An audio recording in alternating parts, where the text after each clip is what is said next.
네, 오늘 새학기가 시작됐습니다. 새학기 시작과 함께 학부모 걱정도 늘었는데요. 바로 사교육비 때문입니다.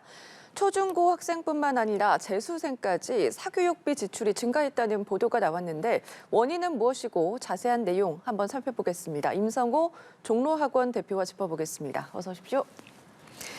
네, 재수생들도 새학기 수험 생활이 이제 시작이 됐습니다. 근데 앞서서도 말씀을 드렸지만 그 수험생과 관련해가지고 사교육비가 증가했다 이런 통계가 있더라고요. 예, 지금 뭐 재수 학원도 사실 예외는 아닌데 네. 재수 기간이 보통 이제 한 8개월에서 많게는 9개월 정도가 됩니다. 그래서 뭐 시내 학원 같은 경우에서는 뭐 한 달에 한 100만 원에서 많게는 지역에 따라서 한 200만 원까지 되기도 하고 네. 또 기숙 학원 같은 경우에는 한 달에 한 400만 원 정도 그때까지 이제 올라갈 정도로 학부모 입장에서는 굉장히 큰 부담스러운 금액이 될 수도 있을 텐데 사실 요즘 최근에 그 물가의 어떤 그 체감 네. 상승 수치 자체가 거의 한 20-30% 정도 물가 상승이 좀 되고 있다는 걸 체감을 하고 있다라면은 실제 학원 현장에서도 뭐 적게는 한 10%대에서 많게는 한 20%대까지 학원비가 상승하고 있는 것은 사실입니다. 네, 올 한 해 재수생은 또 얼마가 될지 이 부분도 궁금하거든요.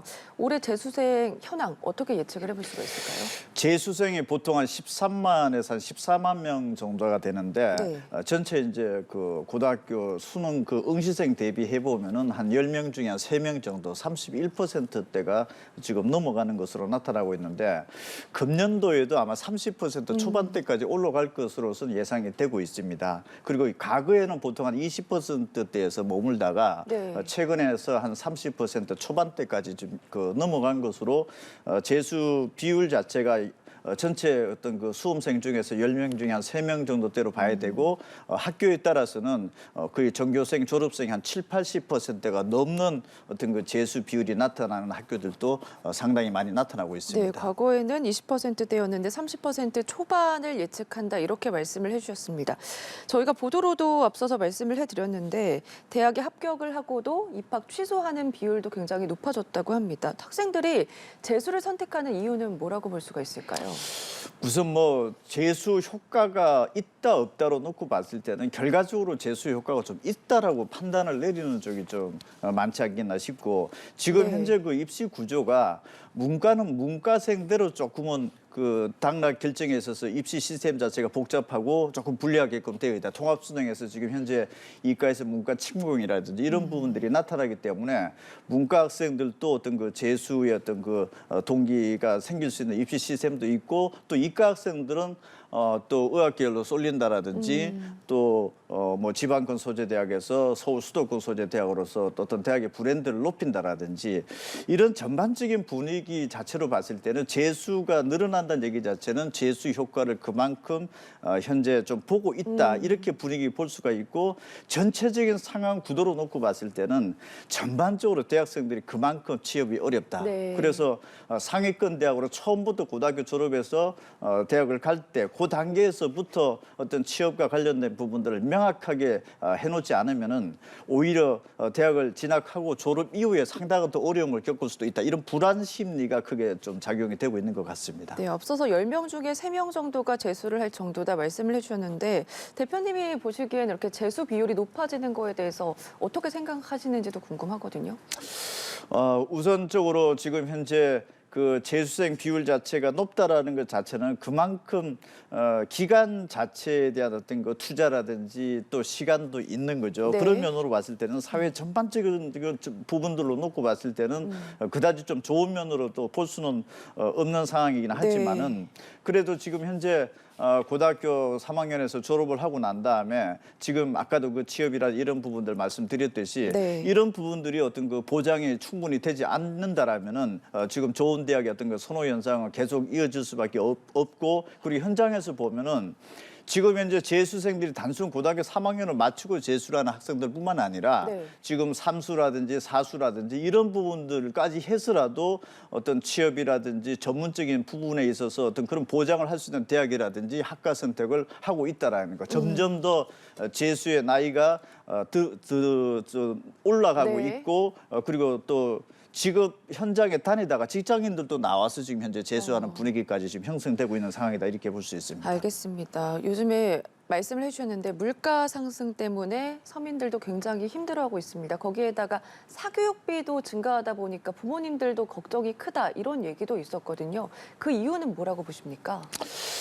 지금 뭐 초등학교, 중학교 1학년까지는 사실은 지금 학교 시험 자체도 없죠. 여기에다가 한 3년 정도에 걸쳐서 지금 현재 코로나 상황을 겪어왔던 거죠. 그러면서 지금 학력 격차 문제가 지금 국가 기관 평가 결과에서도 좀 나오듯이 네. 그만큼 학력 격차 문제도 심각하고 또 학령 인구수는 줄었지만은 좋은 대학이라든지 어떤 그 전문화된 특화된 어떤 학과 쪽으로 또 들어가려고 하는 성향 자체는 오히려 더 높아졌다라는 거죠. 그래서 지금 현재 뭐 코로나 상황이 좀 어느 정도 해소가 되는 상황에서는 지금까지 좀 억눌러 왔던 그런 어떤 그 사교육에 대한 어떤 의존이라든지 참여 네. 이런 부분들이 좀 단기적으로는 좀 크게 나타나는 상황이기도 한 것 같습니다. 그런데 이게 전반적으로 좀 경기 침체와 좀 맞물려 있기 때문에 이런 갑작스러웠던 그 사교육에 대한 어떤 그 의존 이런 부분들이 계속 장기화될지에 대해서는 사실은 조금 불확실하기도 합니다. 예,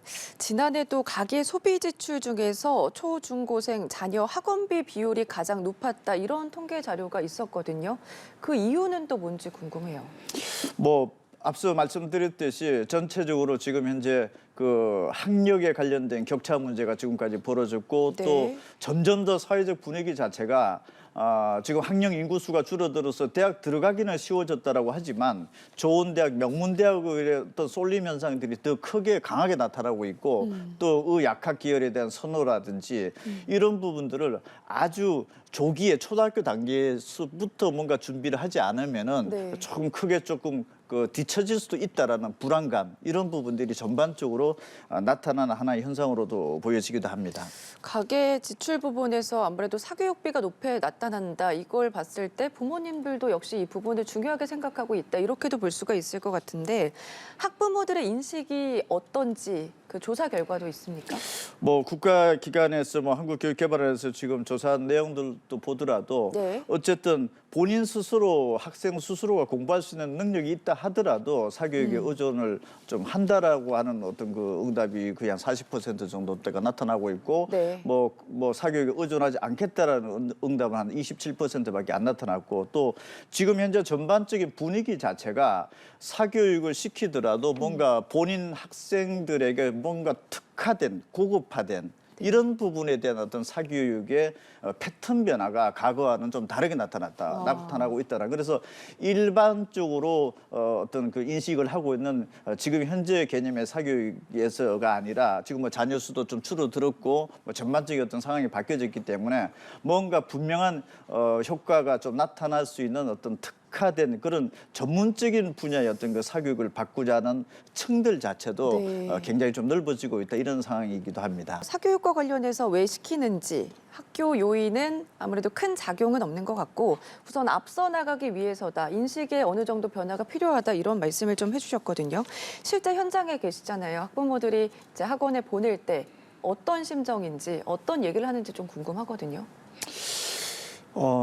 학교에서 만약에 공교육이 만약에 수능 대비가 제대로 되어진 상황에서 학교를 졸업을 하고 또 대학에 원하는 대학에 만약에 못 가게 됐을 경우에는 학생들이 조금 어떤 그 피해의식이 좀 덜했을 수 있는데 네. 가끔 재수생들이 그런 얘기를 합니다. 이런 부분들을 학교에서 정상적으로 미리 받아왔었으면은 그리고 지금 고등학교의 학생들도 어느 순간에는 또 수시에 또 학생부 종합전형에다 해서 그쪽에 몰려서 집중을 하다가 네. 또 갑자기 정시로 하다가 이게 수시인지 정시인지도 사실은 분간을 잘 못할 정도로 고등학교 1학년, 2학년, 3학년을 오게 된 거죠. 그러면은 학교 내신 위주로 뽑는 수시 전형도 뭐 이렇다 할 성과가 없었었고 네. 또 수능은 수능 나름대로 학교 현장에서 대비가 안 되었다 보니까 아무래도 재수를 해서라도 뭔가 조금 집중을 해서 본인이 원하는 대학에 좀 가고자 한다 이런 부분들의 생각이 굉장히 많은 상태에서 재수학원에 들어오는 게 사실이죠.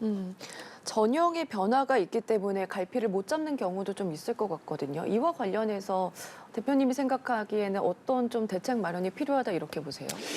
입시 정책이 대학별 입시 정책도 그렇고 수능 정책도 그렇고 사실은 학교가 정신을 못 차릴 정도로 지금 급격하게 바뀌어지고 있고 네. 또 이런 정책을 펼치면 어떤 특정 지역이라든지 특정 고등학교에 유리했다라고 하는 어떤 전형 정책적인 어떤 효과가 나타난 것도 제가 봤을 때는 없습니다.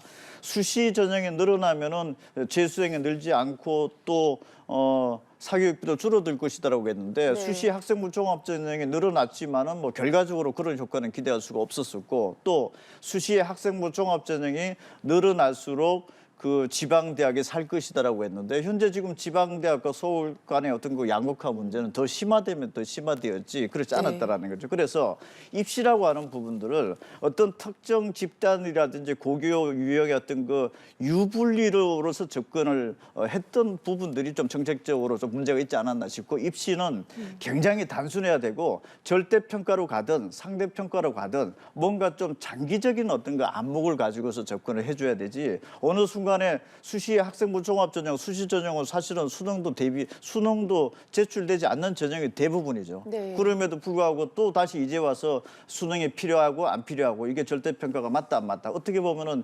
정책적인 학습 효과를 했는데 어떻게 보면 그 학습 효과 자체가 현재 제대로 어떤 문제 인식이 좀 작동이 덜 되고 있다. 저는 이렇게도 보고 있습니다. 알겠습니다. 사교육비와 관련해서 이야기 나눠봤습니다. 지금까지 임성호 종로학원 대표와 이야기 나눠봤습니다. 고맙습니다.